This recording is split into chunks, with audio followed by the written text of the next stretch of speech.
Episode 6 of The Spencer Sisters starts in a winery where vandalism has happened. Back at home, Victoria is going through the Spencer Sisters agency website and commends Darby for a job well done. Even without tech skills, Darby has created an elegant and professional site. Shortly, she receives a text from Des Lewis Jr., her former high school friend, who wants the Spencers to investigate vandalism at Link Estates Winery. Although Darby doesn't remember him, they take the case anyway. They arrive at Link's Estates Winery, and Victoria is elated to meet Des, thanks to her dating euphoria. Des explains that his dad started the winery 4 decades ago when he settled as a migrant worker. Des and his sister inherited the vineyard after their father's death. Someone had vandalized the fermentation tunnel, causing them to incur losses of over $80,000. He thought it was an accident, but 2 winery interns saw some writing on the wall: "You will pay for this." Des is confused about what the message means and why. Karina joins his brother and the Spencers, but Des could have consulted her. Darby asks them if they have enemies, and they mention Maldarelli Wines and Silver Phoenix. The Spencers head to Silver Phoenix for more interrogation, posing as land developers. They established that Phoenix wanted to torch Link Estates after a failed land deal. Victoria believes that the issue is more than a mere sibling rivalry. Back to the Link Estates, the Spencers interrogate Ronnie, who reveals that Karina and Des have been having issues since their father died. Des wants to continue with his father's conventional hand-picking practices, while Karina intends to automate and rebrand the company. He also says workers wouldn't vandalize the company since they remain loyal. But as they're leaving, they see Bernard distributing something. They follow him through the vineyard and capture the car's number plate. Darby burns the midnight oil working on the case and gets a gift from Des for agreeing to work on their case. In the meantime, we see Bernard being investigated, and he confesses that Maldarelli Wines is using him to sabotage Link Estates.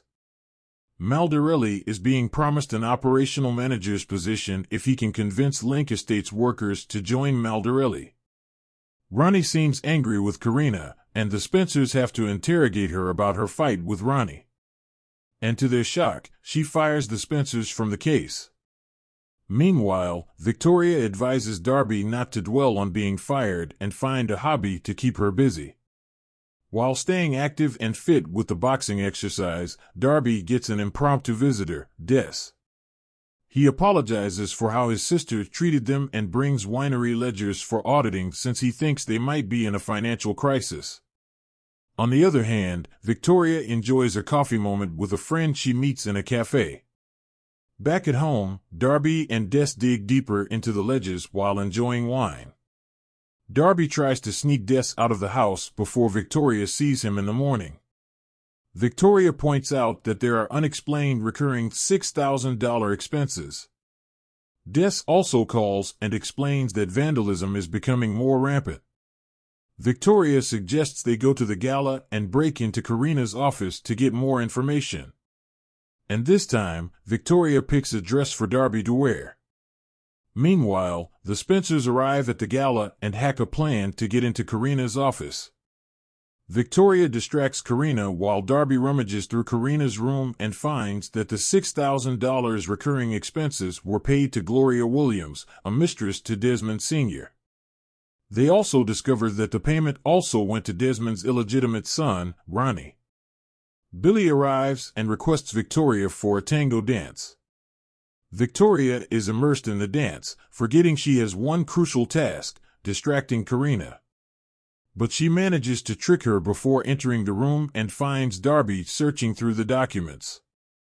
Before running out of time, the Spencers approach Ronnie, who reveals that Karina offered him $50,000 to leave. Although Ronnie is upset with Karina's action, he didn't vandalize the winery. To their shock, they realize it was Sophie, Ronnie's daughter. She's upset that Karina and Des wanted to inherit everything, leaving them with nothing. And due to this disappointment, she wants to torch the winery. Fortunately, Darby arrives on time, and Ronnie calms her down.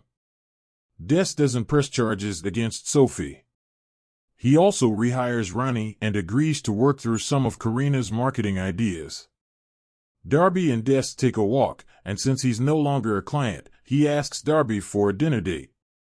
Victoria tells Des he won't have to sneak out of the house again. The episode review. With every episode, the relationship between Darby and Victoria seems to get stronger and better.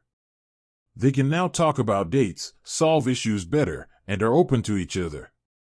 They also work better as a team now. It is interesting to see Darby and Des together as she has been stuck on Lucas for so long. A new man in her life will do her some good.